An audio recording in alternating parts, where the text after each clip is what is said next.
Hello, scholars. Today you are going to be practicing character traits all on your own at home.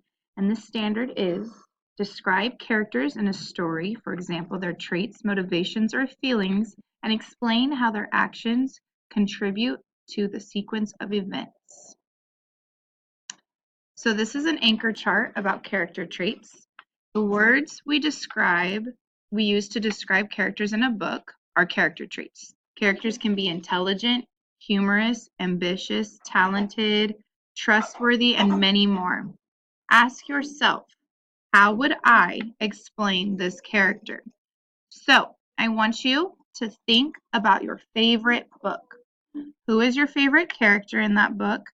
What do they do that makes them your favorite? And are these qualities characteristics? How do you know? So does it describe how they act? Does it describe how they treat their friends? And does it help the story move along and evolve? So now I want you to pause this video when you are done listening to these instructions, and I want you to find some friends and family to play this game.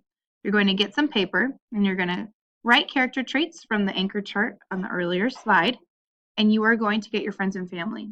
You're going to rip up these little character traits onto different pieces and you're going to put them in a pile. You're going to pick one from the pile and you're going to act it out without saying anything and see if your friends and family can guess what your characteristic is. So this game is great to help you understand what your character might be going through in the story you're currently reading. How are they feeling, and how are these emotions and characteristics affecting the way the story is going? So now that you've played your charades and you've practiced looking at different characteristics, you're going to grab a book from your at-home library or a book that you checked out from the school library and read it with a friend or family member. You are going to practice picking out characters and their unique characteristics. So this is what your paper should look like. You should have the name of the character, you should have the characteristic that you have found, and why this characteristic is important for the story to make sense. If all characters had no emotions, then stories would have no storyline.